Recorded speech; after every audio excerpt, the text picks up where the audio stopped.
Yeah, I don't think I ever have played the same opponent to start and end a conference play season like this, and it's definitely something that's unique and different because from 20 games ago, both teams are very, very different. They had players that were injured when we first met up here in Omaha, and then I think we have players that are developing and changing, and so do they. So much different game than it was the first time, but it's definitely going to be a fun one. And just like we always talk about the Big East, another high-level game. What do you remember from the first I remember that it didn't end the way that we hoped, and that there's plays left out to be made, and I think that it's going to be a battle, and both teams are going to be able to watch the film and look back and see areas to improve and different schemes that you can maybe adjust to. And so I think that's what we're going into today's practice really looking forward to do, is try to find some ways that we can improve just by a little bit. How much have you guys changed since that first meeting, and what's one of the biggest areas that you changed? It's a really good question. I think just the overall confidence of the team and the camaraderie has always been growing throughout the entire season, and so to be able to have 20 more games of that, of just playing together and playing with each other, I think that the cohesiveness of the group is something that's changed drastically, and I think has improved a lot.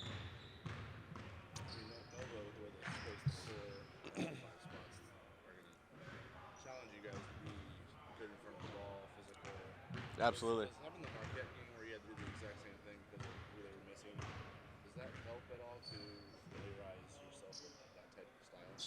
I think in a way it does. I think obviously players are different and schemes are a little bit different, but it's going to be a similar game with their 5-out spacing, their ability to penetrate and get into the lane and then kick out for shooters. And so a short prep for a Marquette team that we didn't anticipate being the team that we were going to play, and so having to adjust. And then we've already watched some of the film on that game of seeing areas that we can improve, because it's going to be, like you said, a similar situation with Villanova as to that Marquette game. And so I do think it helped us in a way for sure. The desperation factor that the teams that you've been taking on with Seton Hall, Villanova, does that help prepare you for March where the stakes are so high when you're playing regular season games with those kind of stakes like bubble teams?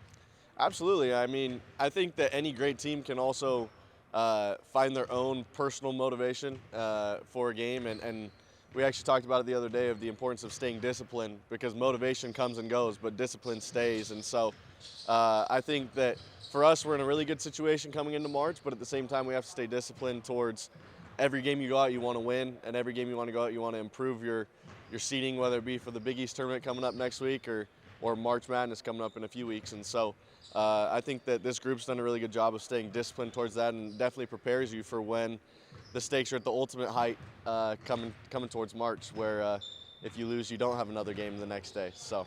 Two more. What is the significance of the 2 seed in New York for you? Because that's the thing that you control. Yeah, we definitely do control that. We have an opportunity to go out and claim that 2 seed. And personally, I honestly don't know who we would play. I haven't looked that far ahead. I do know that typically in the history of my college basketball career, the higher seeds you get in your conference tournament, the better time you play at. So that's what I'm thinking most of, making sure that we can get the best time slots to play in, so that we're not going to bed at 2 a.m. All right, thanks. Look at that. Right at 13:40. Yeah. Last one. Okay. That's on you. Yep, you got it. You did it. I was going to ask you the women's team as well. They just had 3 first-team honorees today, and then just with how well both programs have been doing. I think it's 5 teams in the country that have both men and women that are ranked. What does that say about this program and what you guys are doing here?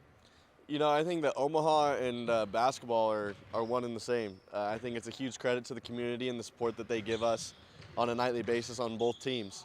To be able to have Sokol Arena sold out, fans in there, and then also to have CHI sold out every night, like, it goes a long way. And us athletes, I don't want to speak too much on their behalf, but we all appreciate it, and just grateful to the city of Omaha, and keep doing more of the same.